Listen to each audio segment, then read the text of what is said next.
Hey, what's up there? Welcome to Simply Cyber. Today we got a great video for you. We're jumping into the world of threat exposure management. We're going to be talking with Jason Haddix, the CISO over at Flare.io. You may be familiar with Flare because I've done a video deep diving into the platform before on the channel, and I loved it. I loved Flare. I really liked the people that work over at Flare. I think it's a super cool tool, super useful. So in this video, Jason's going to go through kind of what Flare is, understand more of, what the modern cyber threat landscape looks like, the broader cybersecurity ecosystem. Obviously, we're going to be talking a bit about Flare, so there's plenty of that, but stay tuned. It's wicked awesome. And obviously Jason's a wicked cool guy too. So I think you'll enjoy that. Let's go in.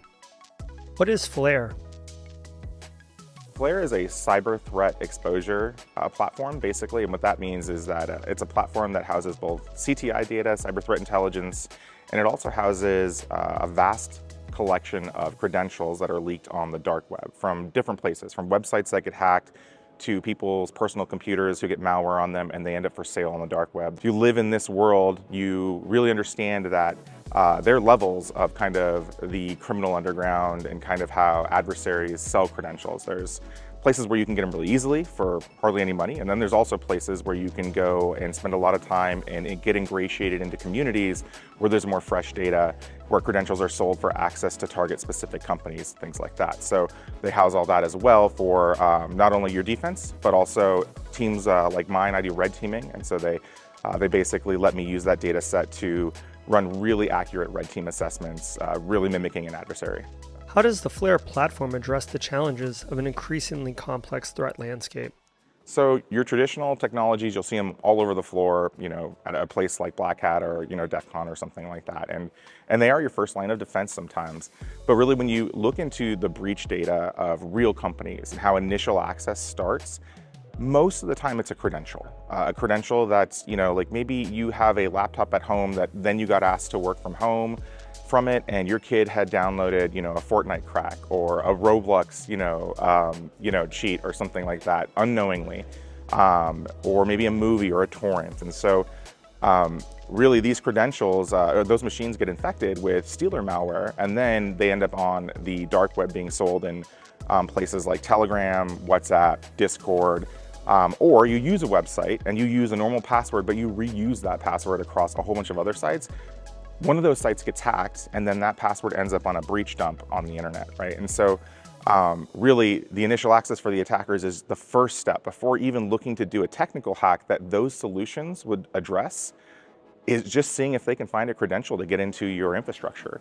And this has been shown time and time again through research on different threat actors who have compromised huge companies. The bigger you are, the harder you fall sometimes because you have so many employees, so many credentials flying around. So they're trying to address threat intelligence around that and threat intelligence around credentials. How does Flare prioritize threats to minimize alert fatigue?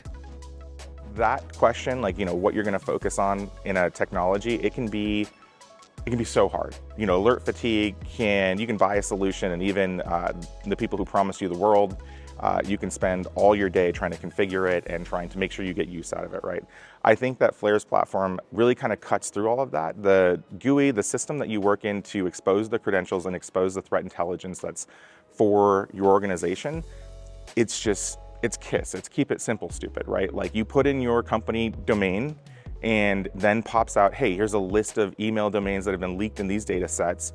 We're gonna give you some information on how they got there, when they got there, how fresh are they, what do we think the malware is? Here's a screenshot of the malware, here's a dump of the file system.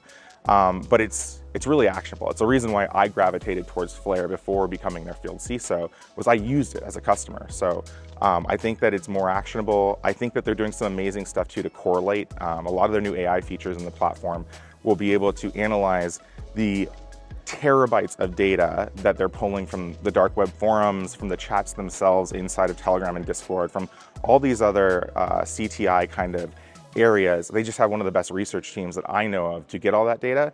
And then now they're using AI to build, custom reports for your company, right? What are people talking about you? And I've seen some tremendous use cases, some classified, some unclassified, about how they're, really searching those places. What type of threats is Flare particularly adapted to detect and mitigate? So for a company that is looking to consume data like this in a platform like this, you can start with your domain. And I saw a demo yesterday. We were just at a booth where we were at a conference booth, and somebody came up and they say, "Hey, can you just run our domain as a demo?" And we were like, "Sure, we'll check it out." And so we run the domain, and immediately we start to see chatter on the dark web about people who had figured out a authentication bypass method, a web attack that they were talking about in forums to distribute free access to the service, which is normally a $20,000, $30,000 health service. And so that's the kind of stuff you can immediately get action to. But also the credential browser in Flare, I mean, you can also just put in an email domain like uber.com or something like that, and immediately see that last week there was a threat actor group who started selling credential stealer logs, and they have 20 of your employees in there with valid domain credentials, and they're out there for sale right now. Like, people can buy these for pennies on the dollars, and so you can go start mitigating. Flare has a whole bunch of documentation around mitigating different types of exposures, right? So if it's a website that you've been employee of yours has been in a breach and it's not their fault at all, they've got remediation advice on that you can implement into your SOC and processes. And then if it's part of stealer malware, they'll walk you through educating you how to reformat your PC to make sure that stealer malware is no longer there. So it's really actionable for stuff like that. Are there any industry verticals or threat actors that Flare focuses on? A lot of the stuff that comes out of Eastern Europe, we focus a lot on tracking the same kind of adversaries that other places do. But there's a middling tier of adversary, more like for the lulz kind of hacker groups, like things like Lapsus and groups like that really played really hard the last couple of years. Flare has agents technology that's in those channels, when they're talking about their stuff. And so, and when they're trying to sell their data. And so they've had some really good success in there on tracking some of those middle tier groups. Also, I can say that they've worked with some agencies here in the States and have managed to help track down terrorist basically organizations and chat rooms and talk about operations that they were going to run. So really the sky's the limit. Really, it takes a sit down though with an SME to understand what you want, and then we can sift through the mountains of data that we have. What is Flare doing to stay ahead of new and emerging threats? Yeah, so it's all about taking this vast amount of data from the dark web, from the forums, maintaining access through tech, maintaining the ability to auto-translate, maintaining the ability to get that data to our customers. And so really, like I said, it's a model of keep it simple, right? And make sure, we don't want to bloat the platform or anything like that. So the things that we put in front of your face in the dashboard of the product is literally the exposures, people talking about, your organization, you set it up on keywords. And so, so we're not trying to chase any type of dragon or anything like that and move into anything crazy, right? We want to make sure that we do the best at what we do and just crush that. What is the team's approach to innovation and product development? We recently promoted and or moved one of our great research scientists into the chief operating officer role, which includes a type of ideation around where we're going to go with the platform. The things that we've added recently, and it is a buzzword around RSA, is AI, right? And but AI has this vast capability for us, right? We're pulling mountains of text data from these underground forums, and you need to parse it, which you can do with traditional tech, but also you can do with AI and LLM models. So local models help us identify that, but the correlation possibility you can use with an LLM across CTEM data is magnificent. So adding, basically sidebars to our data visualization that give you context with words about where this came from, the surrounding conversation, how timely is it, what were the exploits maybe used. We can pull disparate sources of data with the model and then give you extra information. It's almost like having a mini threat feed for one exposure, and not a lot of people can do that. So we've been moving really, really hardcore into AI in the last couple months. Are there other technologies and solutions that would complement Flare's capabilities?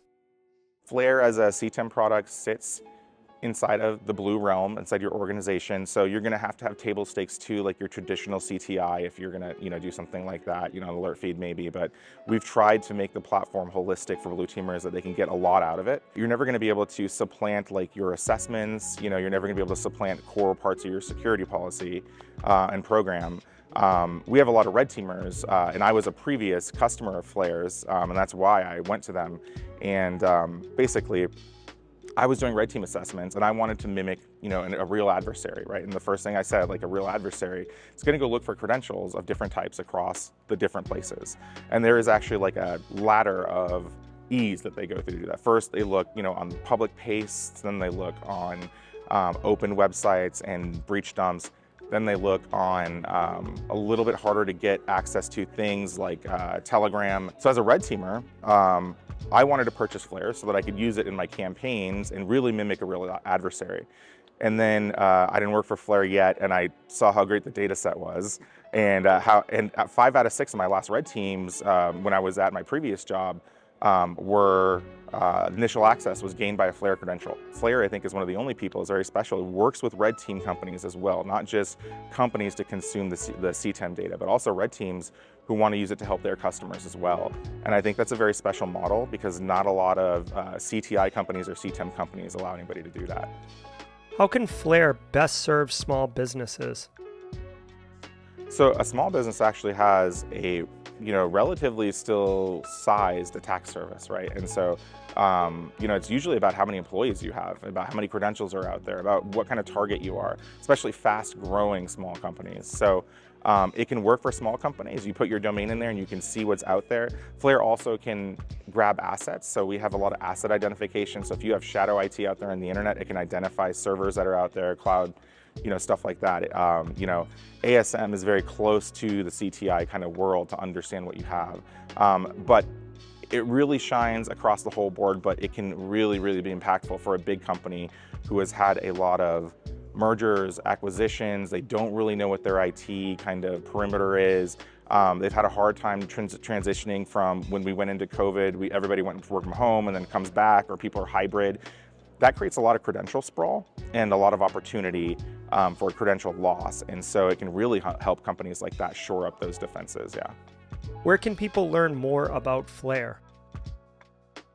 So you can check out Flare at flare.io. That's the web domain. I think one thing that's also special about Flare is a lot of CTI companies will hide behind a very long sales process to even get your hands on the platform to try it. Flare actually has a free trial, so you can find it on the main website. You can check the free trial. You can get in contact with one of our people, throw it against your domain, and right away see the value of the product. We're not trying to hide anything. It's a fantastic product. I would use it, if I was leading a team, and I'm going to continue to use it as running a team.